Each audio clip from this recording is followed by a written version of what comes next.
Robot technology اور سلطنت عثمانیہ۔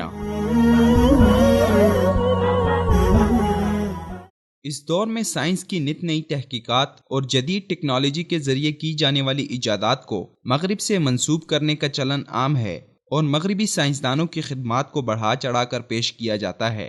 اس حوالے سے روبوٹ ٹیکنالوجی کا آغاز جاپان کی امتیازی خصوصیت سمجھی جاتی ہے، مگر حقیقت کچھ اور ہے۔ روبوٹ ٹیکنالوجی کے آغاز کا صحرا خلافت عثمانیہ کے سلطان عبدالحمید دوئم کے سر جاتا ہے، جنہوں نے اپنی سلطنت کے گھڑی سازوں سے ایک ایسا روبوٹ تیار کروایا جس کا نام علامت تھا۔ ترکی زبان میں علامت معجزہ یا حیرت انگیز چیز کو کہتے ہیں، اور وہ روبوٹ ہر گھنٹے بعد ایک پلیٹ فارم پر چلتے ہوئے آگے آتا اور بازو کھول کر رکوع میں جھک کر سیدھا کھڑا ہوتا اور اذان نشر کرتا تھا۔ سلطان نے یہ نابغہ روزگار ایجاد جاپان کو تحفے میں بھیجی، اور غالباً جاپانیوں کی موجودہ روبوٹ ٹیکنالوجی اسی ایجاد کی مرہون منت ہے۔ تاریخی دستاویزات اور سلطنت عثمانیہ کے تاریخی مندرجات کے مطابق 1887 میں شاہ جاپان میجی کا بھتیجا شہزادہ کوماتسوائکی ہیٹو نے اپنے دورہ استنبول کے دوران شاہ عبدالحمید دوئم سے کی گئی ملاقات میں ان کو شاہ جاپان کی جانب سے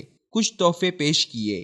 1899 میں شاہ جاپان نے ایک ذاتی وفد استنبول روانہ کیا، جنہوں نے سلطان عبدالحمید دوئم کو جو تحفے پیش کیے ان میں جاپان کا سب سے بڑا تمغہ گریٹ کرزنٹم میڈل بھی شامل تھا۔ ان تحفوں کے علاوہ سلطان کو شاہ جاپان کا ایک خفیہ خط بھی پیش کیا گیا، جس میں سلطان سے استدعا کی گئی تھی کہ وہ اسلام، سائنس، ٹیکنالوجی کی جدت طرازی کے متعلق جاپانی یا فرانسیسی زبان میں معلومات بھیجیں تاکہ جاپانی بھی ان موضوعات کے بارے میں قیمتی معلومات سے مستفید ہو سکیں۔ سلطان اس معاملے کو لے کر شیخ الاسلام کمال الدین آفندی کے پاس گئے، جن کے مشورے سے پہلے مرحلے میں ایک جگمگاتا قرآن اور دوسرے تحفے بھیجے گئے، جبکہ شاہ جاپان کو ان کے مطلوبہ موضوعات پر معلومات کی فراہمی کی فرمائش پوری کرنے کے لیے مزید مہلت طلب کی گئی۔ اس دوران سلطان نے اپنی سلطنت کے نامور گھڑی ساز اور گھڑیوں کی میکانیات کے ماہر موسیٰ دید کو اپنے دربار میں طلب کیا اور ماہرین کی ایک ٹیم کے ساتھ مل کر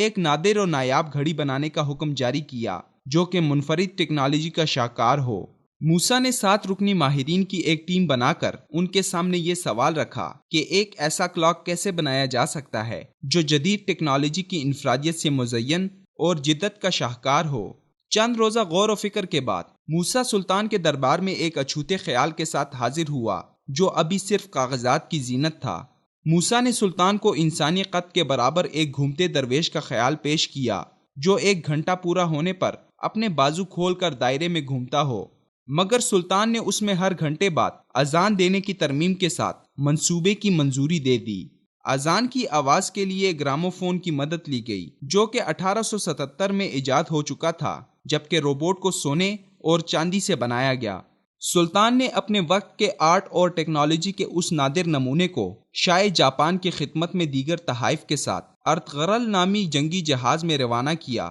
جو کہ بدقسمتی سے اپنے سفر سے واپسی پر 1890 میں طوفانی لہروں کا شکار ہو کر اپنے عملے سمیت ڈوب گیا۔ اگرچہ دنیا کی سب سے بڑی گھڑی ساز کمپنی سیکو 1881 میں وجود میں آ چکی تھی، مگر سلطنت عثمانیہ کے اس تحفے کی بدولت جاپان وہ پہلا ملک تھا جہاں اذان دینے والی گھڑیاں سب سے پہلے بنائی گئیں۔ اس روبوٹ کو خفیہ طریقے سے بھجوایا گیا تھا اور جاپانی دستاویزات میں سلطان عبدالحمید دوئم کے علامت نامی تحفے کا ذکر ہے۔ وہ اصل میں یہی روبوٹ تھا، مگر اس کی تفصیل اس لیے خفیہ رکھی گئی کہ اس وقت جاپانی سلطنت محلاتی سازشوں کی وجہ سے شورش کے دور سے گزر رہی تھی اور یہ روبوٹ بھی اسی شورش کے دوران چوری ہو گیا تھا۔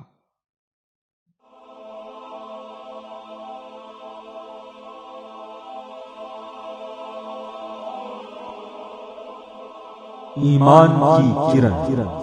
ہدایت کی شمع، وصال اردو۔